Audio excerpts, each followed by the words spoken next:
वफादारी के किस्से थे, अब मौसम के साथ ढल गए। नाम रहा वही मगर साहब के रास्ते बदल गए। दोस्तों, आखिरकार राघव चड्ढा ने बीजेपी ज्वाइन कर ही ली। वो राघव चड्ढा जो कभी बीजेपी को गुंडी और अनपढ़ पार्टी कहते थे। बीजेपी एक गुंडों की पार्टी है, अनपढ़ गुंडों की पार्टी है। वो सिर्फ गुंडागर्दी करते हैं। वो राघव चड्ढा जो कहते थे आज तक वो रकम नहीं बनी, वो आदमी पैदा नहीं हुआ जो राघव चड्ढा को खरीद सके। वो रकम नहीं बनी और वो शख्स पैदा नहीं हुआ जो राघव चड्ढा को, आम आदमी पार्टी को या अरविंद केजरीवाल को खरीद ले। लेकिन आज वही राघव शायद ईडी और सीबीआई के डर से भाजपा का दामन थाम लिया है। राघव चड्ढा ने जिस तरह संसद में आम जनता के मुद्दे उठाए, उससे उनकी इमेज बेस्ट पॉलिटिशियन की बन गई थी। लेकिन अब बीजेपी ज्वाइन करने के बाद राघव ने जितनी रिस्पेक्ट कमाई थी, जितनी फॉलोइंग कमाई थी, सब एक झटके में चली गई है। उनके इंस्टाग्राम पर 24 घंटे में ही लगभग 12 लाख फॉलोअर्स कम हो गए हैं। दोस्तों, आम आदमी पार्टी छोड़ने वाले नेताओं में सिर्फ राघव चड्ढा नहीं, जिन राज्यसभा सांसदों ने पार्टी छोड़ी है उनमें राघव चड्ढा के साथ साथ संदीप पाठक, विक्रमजीत साहनी,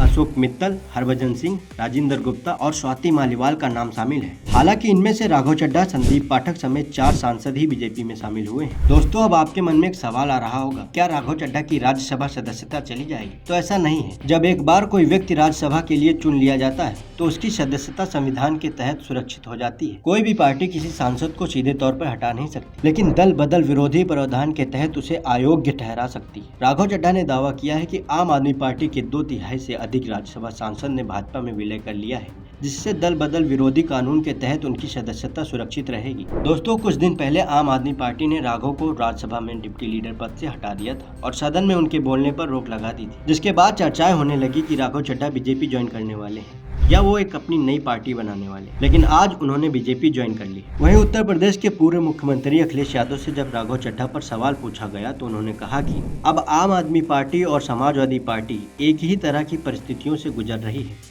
उन्होंने कहा कि हमारे लोगों ने भी हमें छोड़ा था, अब उनके साथ भी वैसा ही हो रहा है। अखिलेश यादव ने कहा कि मेरा मानना है पार्टी बनाने और उसे मजबूत करने में काफी मेहनत लगती है और जीतने के बाद नेताओं के पार्टी छोड़ने से दुख होता है। दिल्ली के पूर्व मुख्यमंत्री और आम आदमी पार्टी के प्रमुख अरविंद केजरीवाल ने भारतीय जनता पार्टी पर सीधा निशाना साधते हुए सोशल मीडिया एक्स पर लिखा, बीजेपी ने फिर पंजाबियों के साथ किया धक्का, मतलब धोखा। और वहीं आम आदमी पार्टी के नेता संजय सिंह ने एक्स पर लिखा, मैं माननीय राज्यसभा सभापति को एक पत्र प्रस्तुत करूंगा जिसमें राघव चड्ढा, अशोक मित्तल और संदीप पाठक को भारतीय जनता पार्टी में शामिल होने के कारण राज्यसभा की सदस्यता से अयोग्य घोषित करने की मांग की जाएगी, क्योंकि यह संविधान की 10वीं अनुसूची के अंतर्गत स्वेच्छा से अपनी पार्टी की सदस्यता त्यागने के समान है। दोस्तों, यह पहली बार नहीं है कि बीजेपी ने आम आदमी पार्टी को तोड़ने की कोशिश की है। 2022 से ही बीजेपी ने आम आदमी पार्टी के नेताओं के बीच फूट डालने की कोशिश की है, उन्हें डर और लालच से अपनी तरफ लुभाने की कोशिश की। चाहे वो आप नेता आतिशी हो या सत्येंद्र जैन या फिर मनीष सिसोदिया, ऐसे कई नाम हैं जिन पर सेंट्रल एजेंसियों का भरपूर इस्तेमाल करके आम आदमी पार्टी के नेताओं को तोड़ने की कोशिश की गई है। दोस्तों, पिछले कई सालों में भारत में कई पार्टियां टूट बिखर कर बीजेपी में विलय हो गयी और कई पार्टियों के नेता बीजेपी में शामिल हो गए। इससे लगता है क्या बीजेपी एंटी डिफेक्शन लॉ का दुरुपयोग करके भारत में वन नेशन वन पार्टी बनाने का सिस्टम तैयार कर रही है? दोस्तों, आपको क्या लगता है? अपनी राय कमेंट में जरूर बताइएगा और वीडियो अच्छी लगी तो शेयर जरूर करिएगा।